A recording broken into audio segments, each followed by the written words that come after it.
आप सभी का मुनाफे की मंडी में, जहां हम आपको कमोडिटी मार्केट की तमाम बड़ी खबरें देते हैं और साथ ही आप इंट्राडे पोजीशन और लॉन्ग टर्म के लिए कॉल्स भी लेकर आते हैं। साथ ही जो भी किसान हमें देख रहे हैं वो भी अपनी शिकायतें, परेशानियां हमसे शेयर कर सकते हैं। नंबर है 9136934065। इस नंबर पे किसान भी अपनी समस्याएं हमें भेज सकते हैं। हर दिन हम शाम के शो में किसानों की समस्याओं को अपने प्लेटफॉर्म के जरिए दिखाते हैं ताकि उनकी दिक्कतें कम हो सके। चलिए, आज हमारे साथ 3 मेहमान हैं जो आज आपको गाइड करेंगे नॉन एग्री से एग्री मार्केट तक। भाविक पटेल हैं ट्रेडबुल सिक्योरिटीज से, अजय केरिया हैं केरिया एडवाइजरी से और अनिंद बैनर्जी हैं कोटक सिक्योरिटीज से। आप तीनों मेहमानों का बहुत बहुत शुक्रिया। शुरुआत करते हैं सोने चांदी से। आज यहाँ दोनों ही काउंटर में मुनाफा वसूली दिख रही है। केरिया जी, आपने नई रिपोर्ट भी जारी की है सोने चांदी को लेकर, उस रिपोर्ट में क्या कुछ खास है और क्या ये जो गिरावट दिख रही है गोल्ड और सिल्वर की, ये कुछ और भी गहरा सकती है? नया आउटलुक क्या है सर? नमस्कार विश्वभवन जी। नमस्कार सर। बिल्कुल, जो हमने दिवाली पे नई रिपोर्ट निकाली थी जहां पे हमारा मानना था कि सोने और चांदी में एक अच्छा करेक्शन इसलिए क्योंकि हमने अच्छी एक तेजी भी देखी है, वो ड्यू थी। और उसमें हमने यही मेंशन किया कि अब तक के पिछले 1.5-2 साल में जो तेजी आई थी उसके क्या क्या फैक्टर्स थे, अब उनके स्टेटस क्या है। तो वहां पे हम देख पा रहे हैं, जो मैं बार बार कह भी रहा हूँ, कि अर्ली स्टेज ऑफ मैच्योरिटी सब में दिखाई दे रही है और वैसा ही होता हुआ दिखाई दे रहा है। आज आप देखिए मॉर्निंग में डॉलर इंडेक्स 100 का आंकड़ा पार कर गया है। अब तक हम देख रहे थे कि जून जुलाई में हमने 96 के आसपास डॉलर इंडेक्स था, अब वो 100 का पार कर चुका है। वहीं हमने यूएस चाइना, इंडिया जो टैरिफ कंसर्न्स बने हुए थे, वो टैरिफ कंसर्न्स अब कहीं ना कहीं बायलैटरल टॉक्स में बदल चुके हैं और हमने पॉज होते हुए देखा था।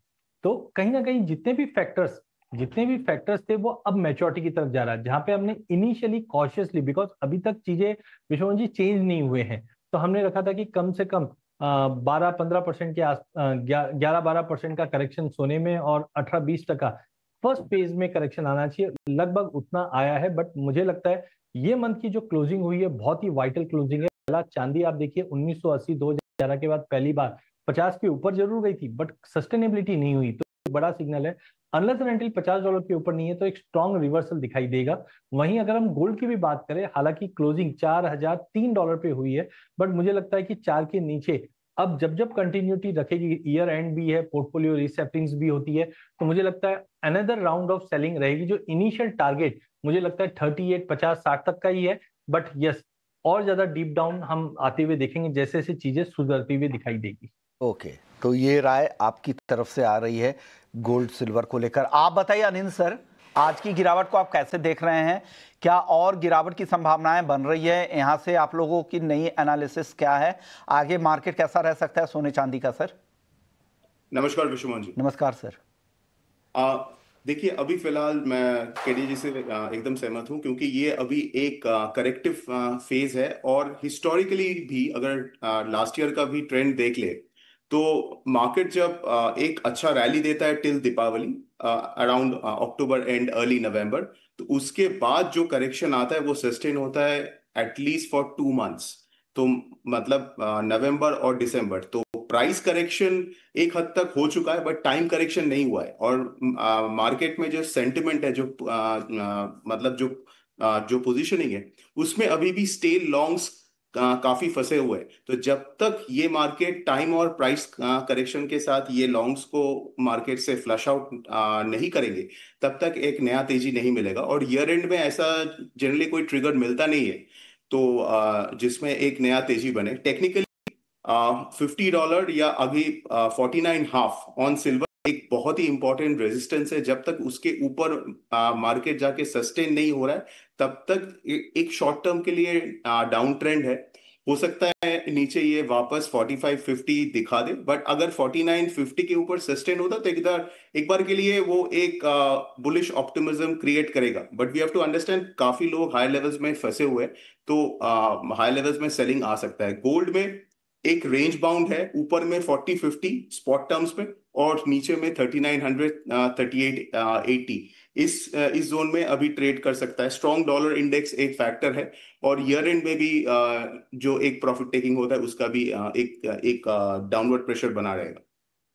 आप बताइए भाविक, आपकी राय क्या है सोने और चांदी को लेकर? Good morning Vishwanath ji. Good morning sir.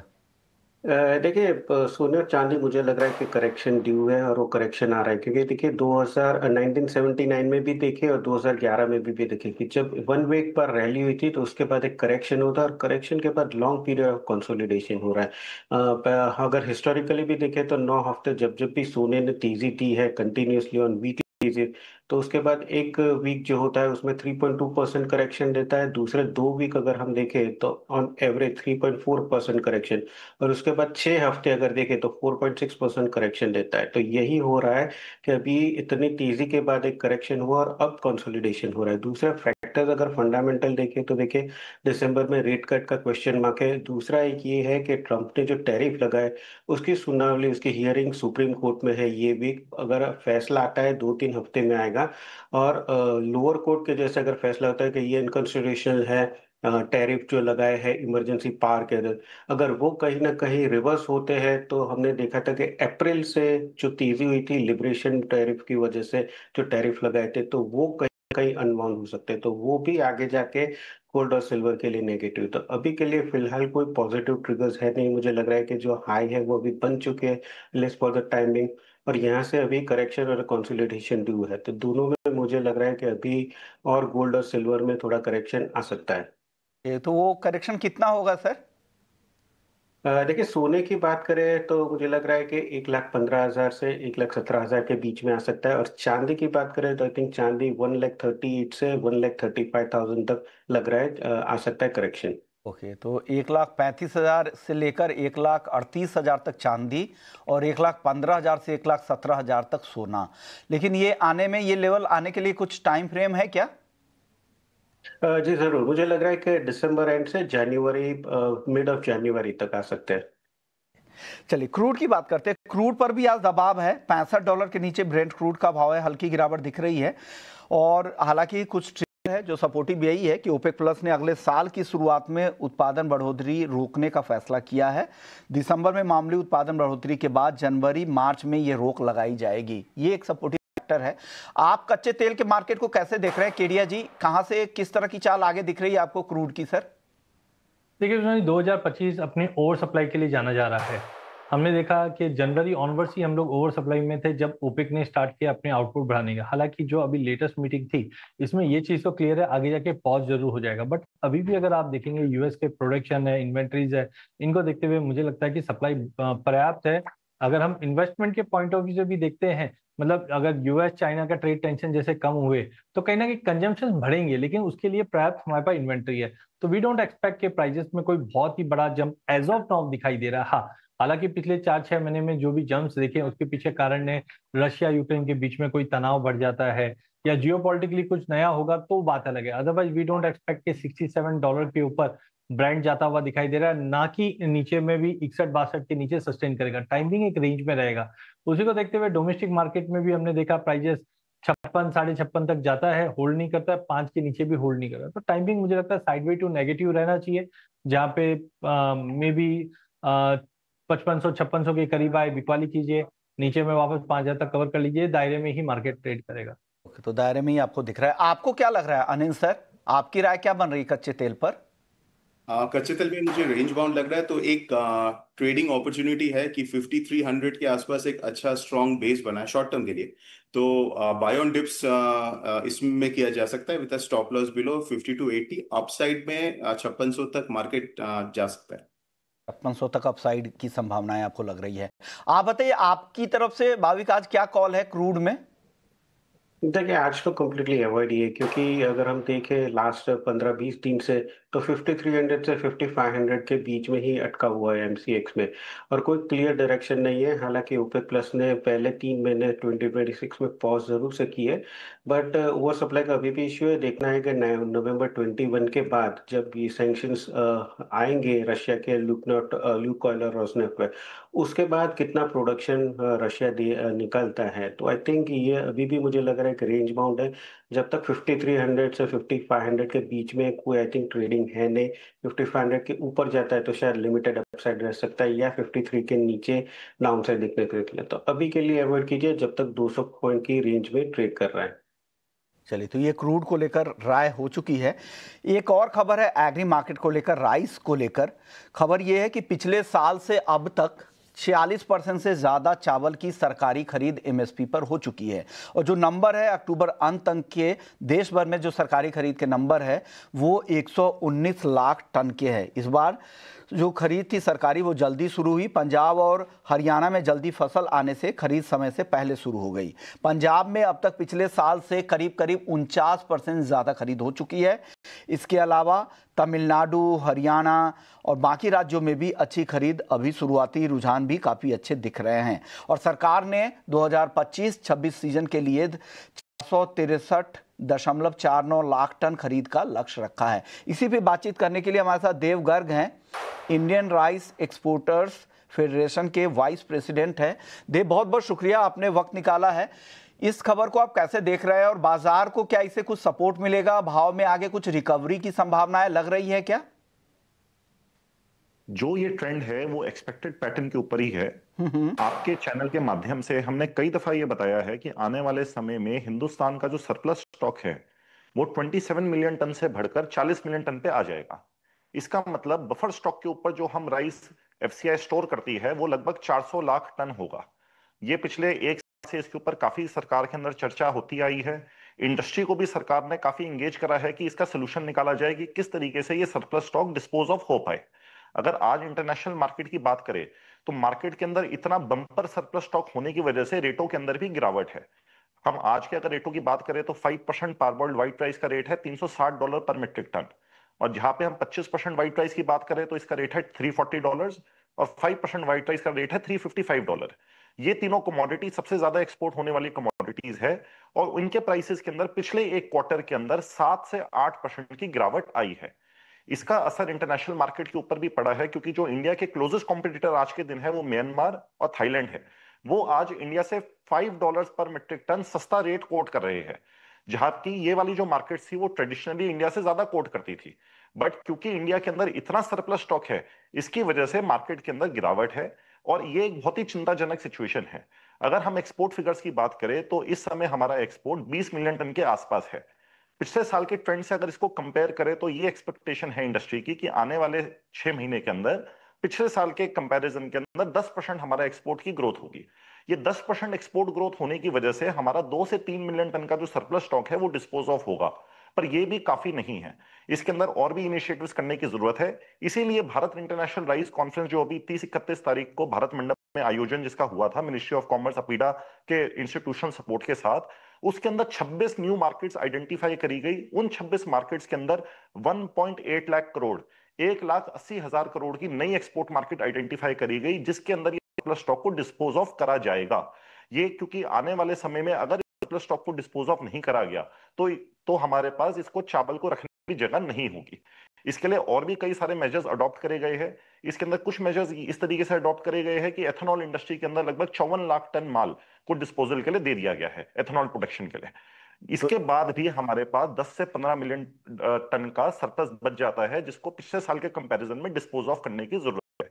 तो एक्सपोर्ट मार्केट से ये एक्सपेक्टेशन है कि जो हमारा एक्सपोर्ट इस समय 20 मिलियन टन के आसपास है, इसको अगर हम बढ़ा के 20 मिलियन टन से 30 मिलियन टन के ऊपर ले आते हैं तो लगभग 10 मिलियन टन हमारा सरप्लस जो स्टॉक है वो एक्सपोर्ट मार्केट के अंदर जा सकता है, जिसकी वजह से ये सिचुएशन कंट्रोल में आ सकती है। तो जो भारत इंटरनेशनल राइस कॉन्फ्रेंस जो बहुत ही एक सक्सेसफुल आयोजन जिसका करा गया, उसके अंदर ये जो 26 मार्केट्स न्यू आइडेंटिफाई हुई है, इसका काफी रोल रहेगा आने वाले समय में इस सरप्लस स्टॉक को डिस्पोज ऑफ करने के लिए।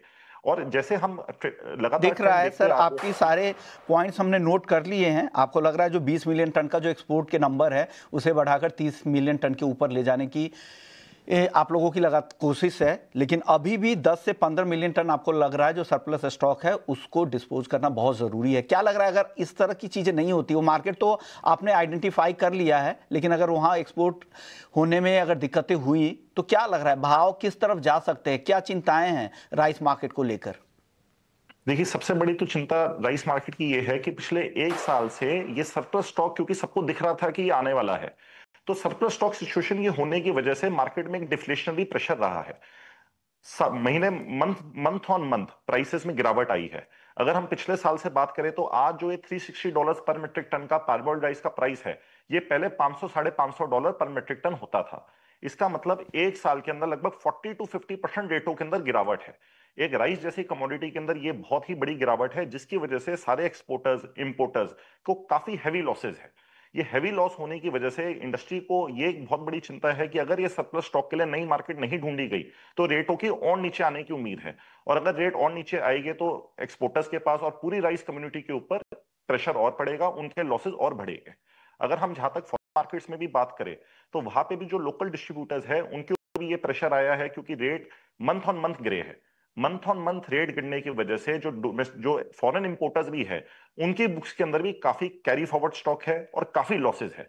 उसकी वजह से पेमेंट्स के अंदर भी डिले है, और आने वाले समय में ये स्थिति अगले 3 से 4 महीने तक सुधरती भी नहीं दिखाई दे रही है। इंडस्ट्री की ये उम्मीद है कि आने वाले समय में अगले 3 से 4 महीने इंडस्ट्री के लिए काफी टफ रहने वाले हैं, है ना। इसमें अपॉर्चुनिटी भी है, टफ है बट अपॉर्चुनिटी इसलिए है क्योंकि आज हमारे पास इतना सरप्लस स्टॉक है कि हम नई मार्केट्स को एक्सप्लोर कर सकते हैं। हम ऐसी मार्केट्स के अंदर जा सकते हैं जहां पे ट्रेडिशनली इंडियन राइस की खपत बहुत कम थी, है ना, क्योंकि हमारे पास सबसे बड़ी चिंता यही है कि जो हमारा सरप्लस स्टॉक है उसको कैसे यहाँ से एक्सपोर्ट किया जाए, और तभी यहाँ पर भाव जो जिस तरह की गिरावट आई है, आप जैसा कह रहे हैं, वो गिरावट आगे और भी स्टीप हो सकती है। तो ये काफ़ी चिंताजनक बात है। अब देखते हैं, अगर मार्केट, आप लोग लगातार कोशिश कर भी रहे हैं और उम्मीद करते हैं कि अगर एक्सपोर्ट बढ़े तो कुछ सपोर्ट मिल सकता है। शुक्रिया आपका देव, वक्त कम है, वक्त है ब्रेक का। ब्रेक के बाद लौटेंगे तो हम ब्रेक के बाद आपका स्वागत है और आप देख रहे हैं मुनाफे की मंडी। रबी सीजन की जो बुआई के नंबर है वो काफ़ी अच्छे दिख रहे हैं। पिछले साल के मुकाबले अब तक 15% ज़्यादा नंबर दिख रहे हैं बुआई के। करीब 76 लाख हेक्टेयर में बुआई हो चुकी है और दालों का रकबा सबसे ज़्यादा अब तक बढ़ता दिखा है, क्योंकि नमी की मात्रा इस बार ज़्यादा है। फर्टिलाइजर की भी दिक्कतें नहीं हैं, ये कहा जा रहा है। गेहूं की बुआई 40% बढ़कर 3.25 लाख हेक्टेयर के ऊपर पहुंच चुकी है। चना और मसूर की बुआई में अच्छी तेज़ी दिखी है।